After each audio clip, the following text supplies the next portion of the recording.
Good Hi, evening, Grace. ladies. It's lovely to see lots of you here on this lovely evening. I'm Claire. If you don't know who I am, I'm Claire Gregg, and I'm here. I'm going to be introducing you tonight to Kim Turford Mowat, who's the learning curator at Dundee Heritage Trust. And she's got over a decade of experience delivering community-led heritage, arts, and culture projects all over the UK, in topics including Dundee's history, polar history, and textile heritage. Today, she's going to give us a chat about the trade union movement in Dundee through the lens of the key female figures involved in this part of the industrial past. She's going to introduce Dundee women involved in trade unions and their impact and investigate moments of solidarity, highlighting particularly the city's jute and flax industry. And so, really, this talk is celebrating the role of women in industry and their lasting legacy. So, I'll pass you over to Kim. Can we maybe save questions to the end, or you can type them into the chat if you want, if you think that you're going to forget them as you go along? Okay, thanks. Kim, over to you. Perfect. Thank you so much. Let me try and get my screen to share. Can everyone see that okay? Just It's loading Yep. up in a coming. moment. I'll let you know. There you go. That's it. There we go. Perfect. Lovely. It's always that moment of jeopardy. So yeah, we're going to be talking a little bit about Dundee women and the trade union movement. So this is something that I've put together in the last year, based on questions that people have asked me, but also like a personal interest as well. So one of my first projects in Heritage was working on the suffragettes back in 2017, 2018. So um, this has sort of been nice to return back to that type of work. So you go to work for me. Come on. There we go. So why the trade union movement specifically? So at the height of the jute industry, women didn't have the right to vote, they didn't have the right to stand for parliament, and they couldn't earn promotion into management. The only sort of managerial role that women could hold at that point was to be a shifting mistress. So that was the person who looked after the children that were working on the floor. There wasn't an opportunity to move into promotion into management of any kind. So the trade union movement, which grew towards the end of the 1900s, the end of the 1800s, start of the 1900s, was sort of the only political space where women could actively try and change policy and enact improvement on their lives. There's quite a lot of crossover with the Chartist movement and the suffragette movement, and as we roll into the 1900s, starting to talk about members of parliament as well, and being active in politics in sort of the capital P sense too. So I'm trying to keep this talk as narrow as possible, just so I don't end up going down various rabbit holes, which I absolutely did researching this and speaking to you for hours because I just want to go out in the sunshine, and I'm sure you do too. So I'm keeping it as tight as I possibly can. But if you have any questions around any other points, I'll do my best to answer them. So running through how we ended up with a trade union movement, you start to see at the back end of the 1700s, the start of the 1800s, you have this huge societal change in the Industrial Revolution. Um, you are seeing a huge amount of urbanization happening with the Highland clearances, um, and sort of a push towards moving people out of the countryside. Um, you also have pull factors as well. There's money to be made in the cities, being closer to port towns, port cities, um, essentially means that it's easier to make money from those places rather than paying for the transport to get them in, which is what had been done previously. And then those services then go on and aid the sort of subsidiaries. So the people making the machines, the grocers, the tailors, the butchers, the people who support people living in a certain place. Globally, we're also seeing the French and the American revolutions and the Napoleonic Wars as well, which has this sort of spreading effect of ideas of enfranchisement and individual liberty, whilst at the same time, it had a massive upset on the global economic order and caused an economic depression. I think most of us are well aware that sometimes what happens halfway across the world can have a huge impact on what's going on in our lives at home. In Scotland, specifically, we have the 1820 Rising. It didn't necessarily happen in Dundee, but it happened sort of in the west of Scotland, particularly Glasgow, and sort of spread along the central belt as far as Stirling. It called the call that they had against this modern machinery echoed that of other movements across Britain, like the threshing riots or the Luddites down in Yorkshire and Nottinghamshire, which is down where I'm from. Um, but it was quashed pretty quickly. And it was partly done because it wasn't just a sole issue around work. They were also calling for enfranchisement, so the right to vote, annual parliaments in Scotland, what a crazy idea, and also the repeal of the Act of Union. So even as far back as 1822, so barely 20 years after it's been made, there's a want to repeal the Act of Union and for Scotland to make its own way again. That's sort of squashed, and you then get a big upturn after the turbulence of the first part of the 1800s. And this is when you start to get those mills being built in Dundee. So Verdant was built in 1833. You get prosperity and relative stability across the world, and some of those quells and those calls for enfranchisement are eased by the Great Reform Act of 1832, which gave some people the right to vote. So you get a sort of uprising that sort of echoes all of these sorts of things that are happening around the world. And then as the economic factors become a bit easier and some leeway is given, everything eases off again a little bit. But by the time you get to the 1850s to the 1870s, this is when you're like peak jutopolis, peak jute production in Dundee. There's booms, and when there are dips, it's not huge. It's not a huge issue because you can just move around because there's so much going on in the city. You don't see a huge amount of unemployment. What you do see is collective action and bargaining existing informally and sporadically.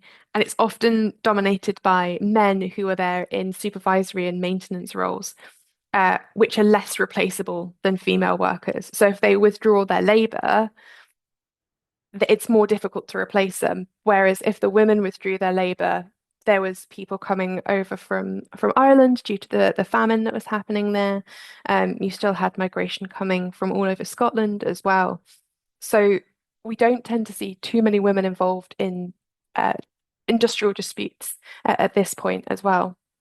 What we do see is occasional wildcat strikes, so ones that just sort of spark up and are either successful or not, and then everything goes back to normal again.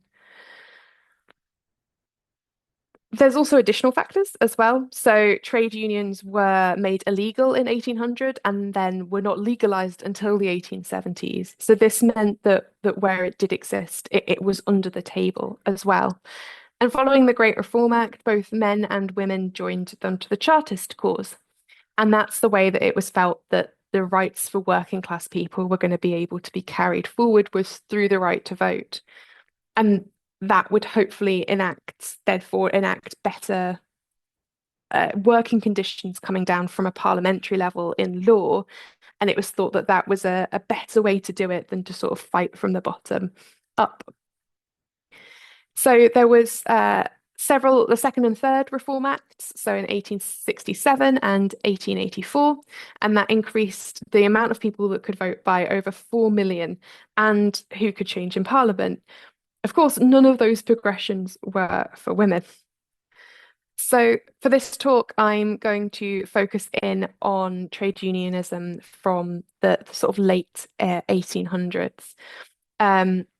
So the Trade Union Act of 1871 removed the criminal status of unions, which basically allowed them to exist within the law. And it came at a time when the jute industry in Dundee was starting to struggle with international competition. So in the 1850s, the first jute mills had been built out in Kolkata in India, which is where the jute plant grows. There was more people there. They were able to get hold of the raw materials cheaper. There was less overheads. So suddenly this huge swathe of basically undercut product was swelling the market, and it caused a bit of an upset in what had been a really booming jute industry in Dundee. So what happened was you're also getting the tail end of that migration. So the boom that had happened was huge, but you see a sort of t tail off towards 1870, and you also have wars and tariffs being put on products with little consistency. So you get an uncertainty in employment and ready wages, and all of this is going to add up to essentially allow for the birth of trade unionism. For an example, in 1905, the women weavers were earning on average about 12 shillings per week. However, because they were on piece rates, meaning you got paid for the quantity that you were making, there was a huge variation in the amount that you could earn. So one week or at one mill, you might earn virtually nothing. And then another week, you might be capable of earning up to like 22 shillings a week, which is about the same wages as a manager. So although there was opportunity there and weavers were the best paid women in the city, that income is not steady. So it's difficult to get on and plan your life if you don't have that steady income. And as we reach the turn of the century, strikes and collective bargaining are becoming much more common, not just in terms of the action on the streets, but also as an intellectual idea. So it's getting a sort of intellectual weight behind it, which allows sort of your middle and upper class people to read and to feel sympathy for the plight of these people. Specifically Marx, but also the cooperative movement, which springs up around this point, and also the Labour movement, with the Labour Party being formed in the early part of the 1900s. You then get the First World War coming in, which heightened the tensions between workers and employers, and the 1920s were characterized by a series of huge strikes across the country. And as you get a deindustrialization after the Second World War and the rise of globalism that happens surely but slowly and steadily, you get the peace dividend clashing between the state, employers, and workers on both picket lines, meeting rooms, and that sort of comes to a head in the 1980s and 1990s, where you get a sort of another wave of strikes. There we go.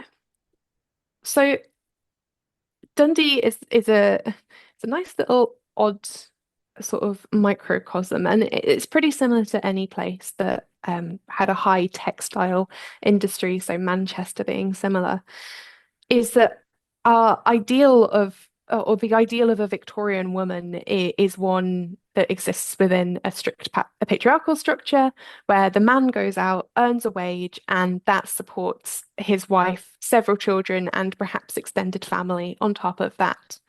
Um, with the women basically doing the homework, the housework, raising the children, and doing that as their labor.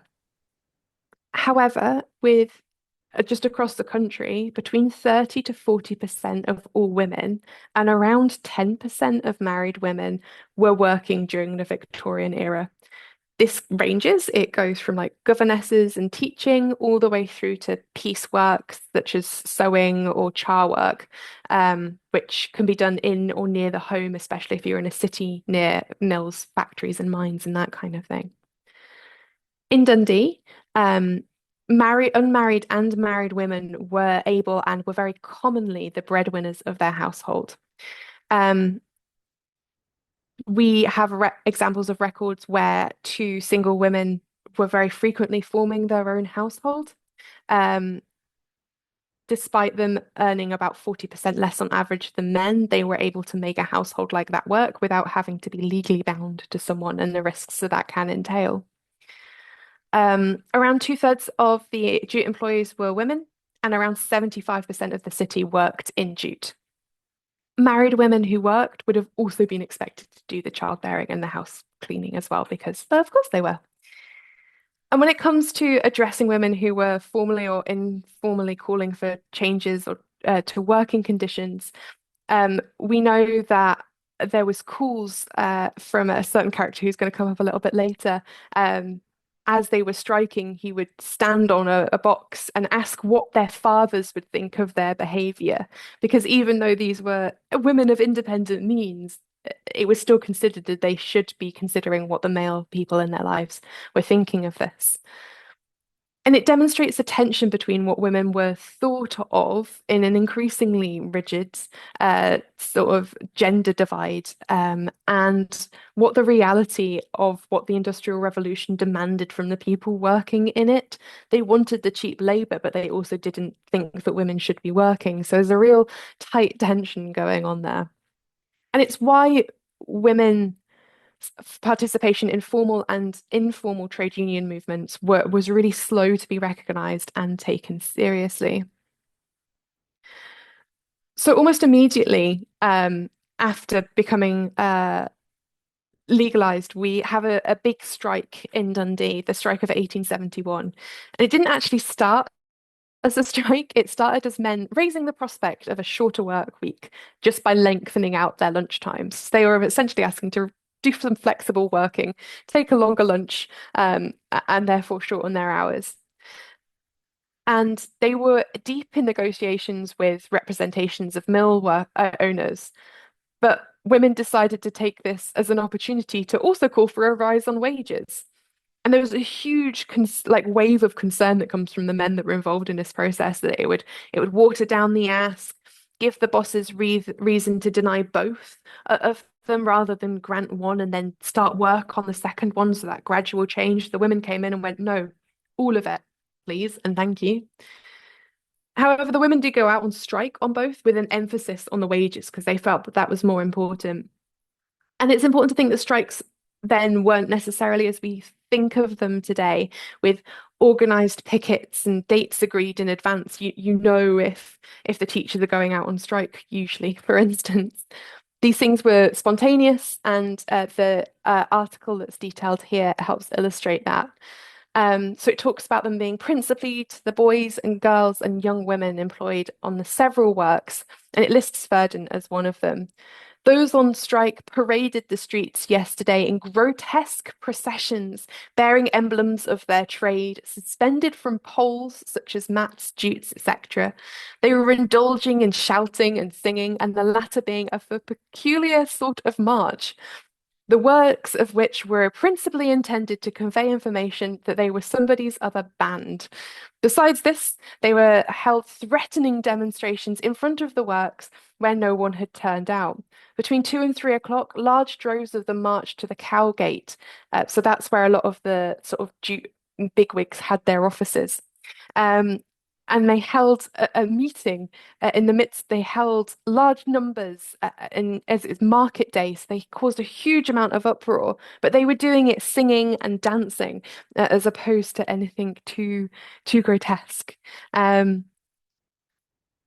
So what I find interesting is that ultimately this was successful. They got shorter work days and higher wages. So by going out on strike, they'd sort of proven the piece by piece, bit by bit, slowly by slowly, and instead just say what you want and make a hell of a hullabaloo about it does work sometimes.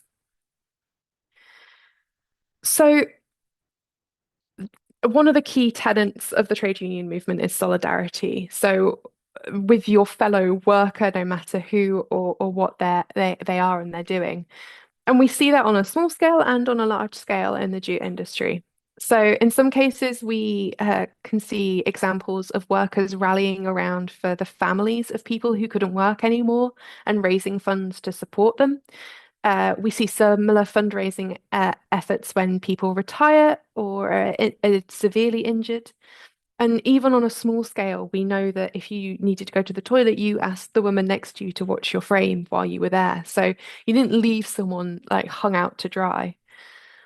However, we do also have instances like the case of Sarah Cairns, which is truly a fascinating one. She took her employer to trial essentially for causing her injury because he hit her too hard. But the employer brought out one of her colleagues who basically stood there in the dock and said, yeah, he didn't hit her any harder than he hits the rest of us, and we're all fine. She's just a poor, sickly little thing. So we also see that being broken, like it's not a perfect, homogenous group at all. And then there's also an interesting social hierarchy in the mill as well. So spinners are far more likely to be married and working. but weavers were sort of expected to give up work when they got married. They were paid a higher wage, and the theory is that they could get a higher class of man, which meant they wouldn't have to work anymore. But they was truly, truly separated in the workplace all the way through into sort of the mid 20th century. We know that weavers and spinners would not go dancing at the same dance halls. We know that they'd meet separate places. So there was a real sort of um, line between them. And sometimes that was a factory as well. So the mill might be spinning and the factory might be weaving. So sometimes that was a physical delineate change, like difference. But also, we know that people still walked out together generally to get better wages. So again, nothing's wholly homogenous or perfect. So there are two unions in Dundee, and we're going to look at the first one first and the second one second. So this is the Dundee and District Mill and Factory Operatives Union, and it was founded in 1885 by our friend, the Reverend Henry Williamson. And he's the guy who was like, but think, what would your fathers think of your behavior? Although he formed the union, he was hugely against striking. He only initially allowed women into the union. They changed that after a year, and he wanted to amplify the focus on good behavior and respectability, and argued more for the collective bargaining token. So getting them to talk to him and him then going to the mill owners and essentially negotiating on their behalf. In 1891, it had a membership of 5,945 women and just 600 men. Um, but he was sort of fighting against a moving tide. You, as I mentioned earlier, get more militant striking happening. You get the WSPU, the suffragettes with the Pankhursts. The Miners' Federation of Great Britain gave way to what's called the Great Unrest. All in the lead up to the First World War, you get this huge amount of tension and sort of violent protest in some cases bubbling up. And it sort of came up against this union and sort of what it thought and what it felt for. Which brings us to our second union. I'm kind of cheating by bringing Mary MacArthur into here because she was actually born in Glasgow. And she's a very middle class person. She, by all means, should have learnt the piano, maybe taken a short job as a typist, and then gone and married someone. That was what was expected of her. But instead, she became the first woman to be elected as to the Shop Assistants Union, and became secretary to the Trade Union League in London in 1903. She was vehemently opposed to women getting the right to vote. So again, proving that we're not in some sort of homogenous blob of moving forward with progression. And in 1906, alongside John Reed, she comes to Dundee and makes an incredible speech and sets up the Dundee and District Union of Jute and Flax Workers in the middle of a huge mass unorganized strike. So despite the fact that they had a union that was against striking, there was still mass striking going on. And she came in and basically convinced them that a union could be militant and could go out on strike. Almost immediately, she gained 3,000 members within a week. And it meant that there was a formal trade union that was able to negotiate and had the sort of power to call them out on strike. A commentator described her as not at all like the usual female agitator, but blue-eyed, fair-faced, and charming. With male speakers, the girls were frankly bored. However, Miss MacArthur demanded that wages could provide pretty frocks and holidays, the girls began to realise that there was something in the trade unions. To the young priggish economist student that I was, it was all very shocking, but I have realised the value of her methods at the workgate since. So again, you have that sort of dismissal of methods that the women are going about, but they are eminently successful. She later significantly supported the first minimum wage that came in 1909, and in 1916 she made sure that female munition workers were paid the same as men after the war. And in 1919, she successfully argued for training, minimum wage, a 40-hour work week, and 2 weeks holiday a year, all for women. And she was sort of at the spearhead of this movement. It's easy to see how seeing someone like that enact would allow you to think that, better things are possible and that you should be joining a trade union because they're delivering on the things that they're arguing for. She had a quite sad end to her life. She ran on an anti-war ticket in the 1918 general election and lost, like many others who did. And she, at the time, she was a hugely recognized name, as famous as the Pankhursts, for instance. But she ran under her married name, which was Mrs. Anderson, and she died a few years later, aged just 40. Next slide. So this is that union. It was set up to be in direct conflict. And as you can see, it has its biggest peak in that sort of hyper militant era of the late 1910s all in the 1920s. And then, as with most unions, sees that slow decline coming off the end. So this union, I was able to look through their record books, and it truly is part of that international workers' solidarity movement. So they sent a check for £100 out to Bombay, which is now Mumbai, to support the strike that was happening with jute mill workers out there.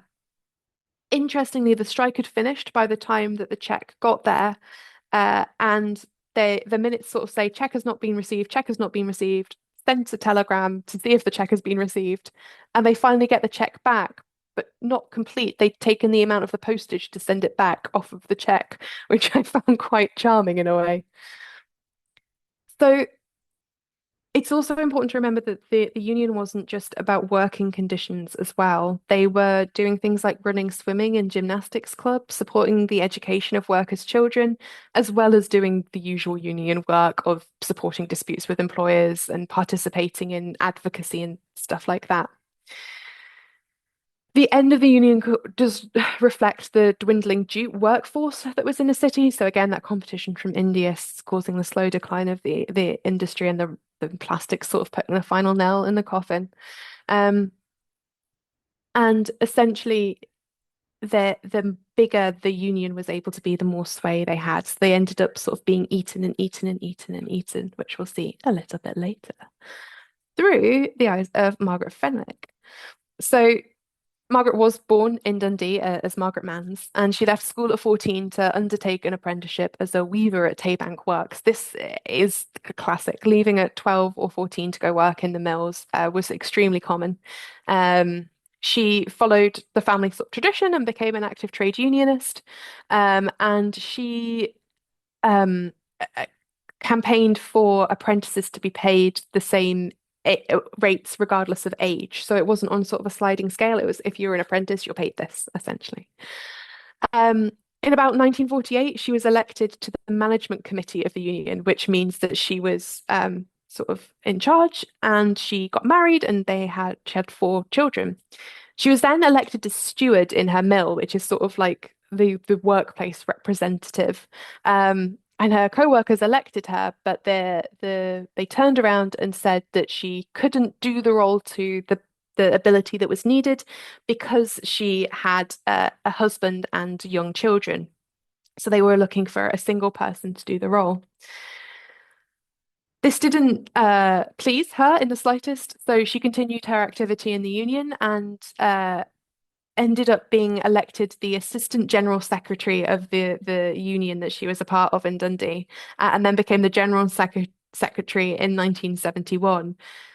It demonstrates the importance of the jute industry and the weight that the union representatives had, that she was able to get up to this national board. For the work that she did, she was made a member of the Order of the British Empire in 1973. In 1976, she served as chair of the General Federation of Chair Unions and was the first woman to hold this post.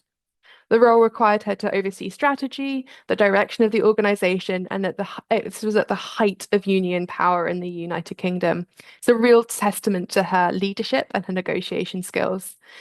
It's almost as if you can do all of that and raise a family at the same time. She announced her retirement in 1978 and the post wasn't filled. And that's the point where the two unions merged together. Squeezing in a couple of last points. So the solo lady in the top corner is Mary Brooksbank. She's possibly the most famous trade unionist in Dundee, and also a famed communist as well. She campaigned a lot on women's, not necessarily the work that they were doing, but certainly to improve the health and well-being opportunities that were available to working people in Dundee. And she used songs to communicate and share stories of others because she had this voice that was lifted up. So much so that the words of the song that she recorded and sang are now on the walls of the Scottish Parliament. Hugely inspirational woman. Still a few people around who have met her, which I'm just in awe of the stories that they're able to tell.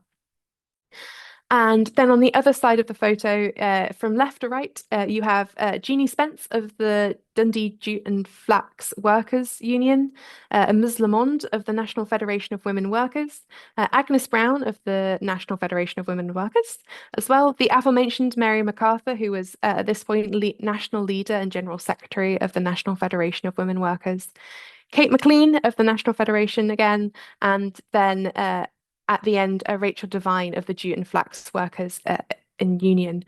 So this was at the Scottish Trade Union Congress, which was hosted in Dundee. And the amount of Dundee women or women that represented the women of Dundee that were in high positions, and the fact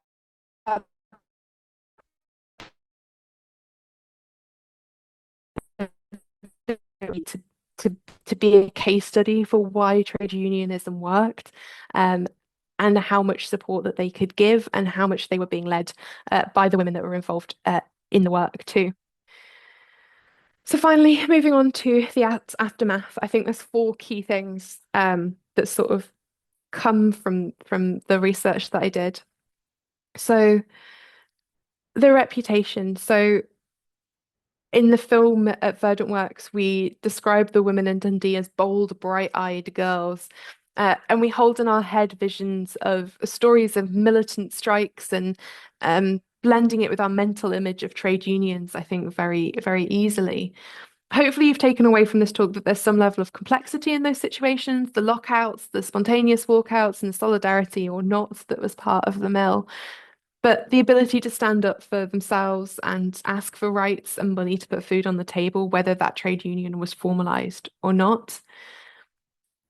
I think we assume that mill workers were hugely automatically involved in the suffrage or suffragette movements because they sort of happened around a similar time.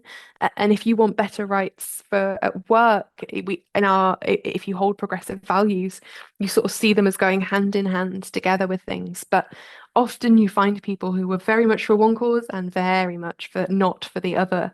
And Dundee did see particular suffragette activity because Winston Churchill was the MP. So Dundee's where the famous picture of the bell, I believe, happened, where she just kept ringing it and ringing it and ringing it every time he tried to speak. I think it's quite effective. But you do see them, the movement sort of crossing over in terms of tactics and philosophies as well.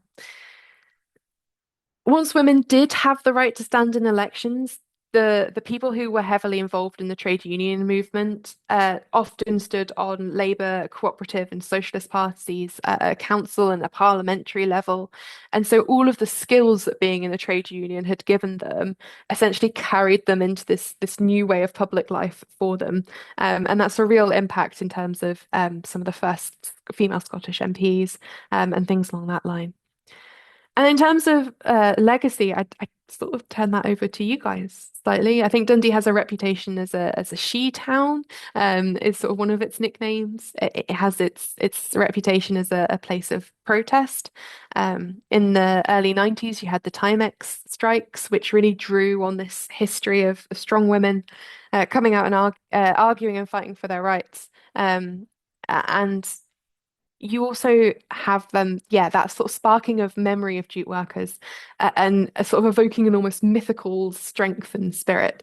So I guess when you're asking questions or discussing this afterwards, like how do you see the legacy going forward? But thank you so much for listening. It's presented by me, Kim, and if you were wanting to email me anything at all, my email address is at the bottom down there, which I'll leave on for a wee bit.